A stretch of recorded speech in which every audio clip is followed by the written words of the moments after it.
बिस्मिल्लाहिर्रहमानिर्रहीम। अस्सलाम वालेकुम नाज़रीन, एक बार फिर से एक इंतहाई अहम खबर जो है वो लेकर मैं आप सब दोस्तों की खिदमत में हाज़िर हुआ। ईरान में पुरअसरार धमाकों के बाद अब ऐसा लगता है कि अब अमेरिका की बारी जो है वो आ गई है। अमेरिकी रियासत कैलिफोर्निया के सान डियागो नेवल बेस पर लंगरअंदाज बहरी जहाज़ जो है वो धमाके से गूंज उठा है। बहरी जहाज़ में ज़ोरदार धमाके से कई एहलकार शदीद ज़ख्मी हो गए हैं। नाज़रीन, साइबर वार जदीद दुनिया का एक अहम हरबी तरीका है जिसके ज़रिए दूर बैठकर ही दुश्मन के अहम तनसीबात को पलक झपकते ही तबाह बर्बाद कर दिया जाता है। पिछले एक हफ्ते से ईरान में पुरअसरार धमाकों की खबरें आ रही थीं, जिनमें ईरान के जोरी प्लांट, पावर हाउस और दीगर अहम तनसीबात पर होने वाले धमाके शामिल हैं। नाज़रीन, 26 जून से ईरान में कई पुरअसरार वाक़यात पेश आ चुके हैं। 26 जून को खजीर में बैलिस्टिक मिसाइलों की मुबैना फैक्ट्री के करीब धमाका हुआ। उसी दिन शिराज के बड़े बिजली घर में भी धमाका हुआ, जिससे पूरे शहर में ब्लैक आउट हो गया। दूसरी जानिब 30 जून को तेहरान के एक हॉस्पिटल में धमाका हुआ, जिसमें 19 अफराद जान से गए। 2 जुलाई को नेतन्स में जोरी तनसीबात में धमाका हुआ और आग लग गई, जबकि 3 जुलाई को शिराज में खौफनाक आग लग गई। 4 जुलाई को अहवाज के बिजली घर में धमाका, जबकि उसी रोज़ माशर में केमिकल प्लांट में किमियाई माया का अखराज।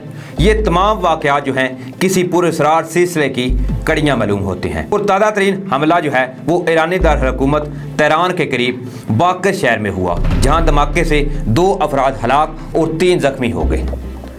इन वाक़यात के बाद ईरान की तरफ से इसराइल और अमेरिका की जानिब से साइबर हमलों का इल्ज़ाम लगाया गया, जबकि बाज़ इतलात में इसराइल के F-35 हथियारों की भी मुलव्वस होने की तस्दीक की गई। इन साइबर हमलों की वजह से सबसे ज़्यादा नुकसान ईरान के जोरी मरकज़ नेतन्स को पहुंचा। मिलने वाली मुसद्दक़ा इतलात के मुताबिक ईरान का जोरी प्रोग्राम इस हमले की वजह से कम अज़ कम 1.5 साल जो है वो पीछे चला गया है। ईरान ने इस हमलों पर अमेरिका इसराइल को मुर्दे इल्ज़ाम ठहराते हुए सख्त जवाबी हमले की धमकी दी थी और कहा था कि ईरानी दुश्मनों को पता भी नहीं चलेगा कि इनके साथ हुआ क्या है। ईरान के शहरी दफा के वज़ीर ने अपने अज़म का ऐलान किया कि अगर ये साबित हो गया कि ईरान साइबर हमलों का निशाना बना था तो फिर जवाबी कार्रवाई की जाएगी। अमेरिका और इसराइल जो हैं वो अमूमन ऐसी कार्रवाइयों की ज़िम्मेदारी कबूल नहीं करते हैं, लेकिन ऐसा लगता है कि दोनों मुल्कों के दरमियान साइबर जंग शुरू हो चुकी है। माजी में भी ईरान, इसराइल और अमेरिका एक दूसरे के खिलाफ साइबर हमले कर चुके हैं, लेकिन अब पहली बार अहम फौजी तनसीबात को जो है वो निशाना बनाया गया है। ईरान की धमकियों के बाद इसराइल और अमेरिका ने अपनी साइबर सिक्योरिटी को किसी भी सूरत हाल से निपटने के लिए अलर्ट कर दिया था। अब अमेरिका की अहम नेवल बेस सान डियागो पर खड़े हुए बड़े अमरीकी बहरी बेड़े को धमाकों ने अपनी लपेट में लिया है। अमरीकी मीडिया के मुताबिक अमरीकी नेवी के बहरी जहाज़ में ज़ोरदार धमाके के बाद आग लग गई है। वाक़या अमरीकी शहर सान डियागो के नेवल बेस पर खड़े जहाज़ में पेश आया, जिसके बाद इस पर इमदादी कार्रवाइयों का भी आगाज़ किया गया। अच्छा, गैर मुल्की मीडिया के मुताबिक अमरीकी रियासत कैलिफोर्निया के सान डियागो नेवल बेस पर लंगरअंदाज बहरी जहाज़ पर धमाके के बाद से अचानक जो है वो आग भड़क उठी, जिसके बाद धुएं के बादल उठने लगे। इस वाक़े में 18 फौजियों समेत 21 अफराद जो हैं वो ज़ख्मी हुए हैं। हादसे के बाद इमदादी कार्रवाइयाँ फौरी तौर पर शुरू कर दी गई। दर्जनों फायर फाइटर्स ने आग बुझाने के अमल में हिस्सा लिया।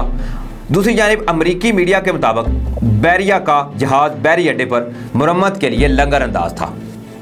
जंगी जहाज़ पर 160 के करीब सेलर्स मौजूद थे, जिन्हें जहाज़ से बाहर निकाल लिया गया है। दूसरी जानिब हुकाम के मुताबिक ज़ख्मियों को हॉस्पिटल मुंतकिल कर दिया गया है, जहाँ इनकी हालत जो है वो भी खतरे से बाहर है।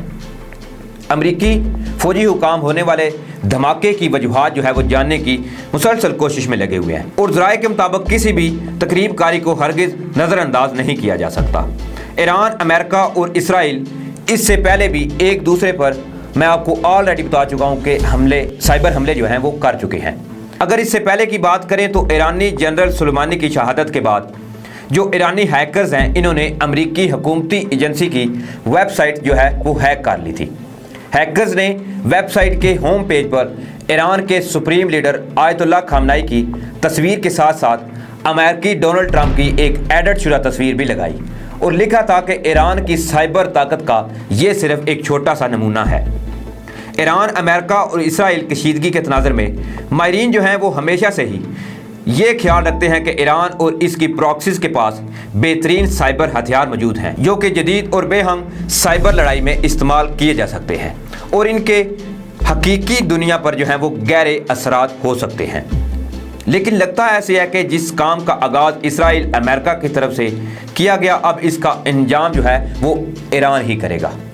लेकिन यहाँ ये अमर भी काबिल ज़िक्र है कि इसराइल ईरान को वार्निंग दे चुका है कि अगर इस पर साइबर हमला हुआ तो वो ईरान के साथ खुली जंग छेड़ देगा। और अगर नाज़रीन ईरान जो है वो फिर भी जवाबी कार्रवाई करते हुए इसराइल पर हमला करता है तो दूसरी जानब ये बात जो है वो बिल्कुल हतमी है कि अमेरिका जिस तरह पहले ही इसराइल जो है इसके लिए एक शहरक की हैसियत रखता है, इनका आपस में जो गठ जोड़ है वो नहायत ही मजबूत है, तो अमेरिका अपने आप इस जंग में कूद पड़ेगा जिससे ये जो पूरा खित्ता है मिडल ईस्ट का, इसमें एक खुली जंग जो है वो छिड़ सकती है और इसका इम्पैक्ट जो है वो सारी दुनिया पर आएगा क्योंकि अब जो जंगें हैं वो पहले वाली जंगें नहीं हैं। नाज़रीन, अब ये जो अमेरिकी रियासत कैलिफोर्निया के सान डियागो नेवल बेस पर जो जहाज़ था इसको निशाना बनाया गया है कि क्या इसके पीछे जो है वो ईरान था, क्या ईरान ने फिर से जवाबी कार्रवाई करते हुए अमेरिका को इसका निशाना बनाया है। अगर इससे पहले की बात करें तो अमेरिका के जो बगदाद में अड्डे हैं उन पर भी कई एक मिसाइल जो हैं वो दागे जा चुके हैं। इससे पहले जो है वो ईरान पर अमेरिका जो है इन्होंने इल्ज़ाम लगाया था, ईरान बाज़ औक़ात उनको कबूल भी करता रहा कि हमने ये अमेरिकी जो अड्डे हैं इनको निशाना बनाया है। लेकिन अभी जो बगदाद में अड्डे हैं इन पर 2 दिन या 1 वीक पहले भी एक अटैक हुआ है, लेकिन उसकी ज़िम्मेदारी जो है वो किसी ने कबूल नहीं की और अमेरिका ने भी कोई इस पर रद्द अमल नहीं दिया कि हम पर, हमारे अड्डे पर फ़लाँ मुल्क ने जो है हमला किया है। अमेरिका और ईरान में ऑलरेडी जो है एक टसल सी चलती आ रही है, उसमें इसराइल जो है वो अमेरिका का साथ दे रहा है, ईरान एक साइड पे है जहाँ पे दूसरी तरफ सऊदी अरब है, सऊदी अरब भी ईरान की और सऊदी अरब की आपस में भी टसल है, वो भी नहीं चलते। इसी हवाले से आपको पता होगा कि इमरान खान साहब ने सऊदी अरब का और ईरान का दौरा किया था जिसमें इमरान खान ने ये कोशिश की थी कि दोनों जो मुस्लिम ममालिक हैं इनके दरमियान जो चपकलश है, इनके दरमियान जो नाराज़गी है इसको दूर किया जा सके ताकि एक नया इत्तेहाद जो है वो कायम हो सके। अभी देखना यह है कि अमेरिका इस धमाके का इल्ज़ाम किस पर आयद करता है और इसके रद्द अमल में अमेरिका क्या स्टेप लेता है। ईरान की तरफ से भी अभी तक कोई बयान जो है वो सामने नहीं आया कि हमने ये धमाका किया है या नहीं, उन्होंने भी अभी तक इस हवाले से कोई बाज़ाब्ता ऐलान जो है वो नहीं किया। तो अब देखते हैं क्या आने वाले दिनों में क्या सूरत हाल बनती है। तो इसी के साथ मुझे इजाज़त दें, तब तक के लिए अपना भी ख्याल रखिएगा। अल्लाह हाफ़िज़।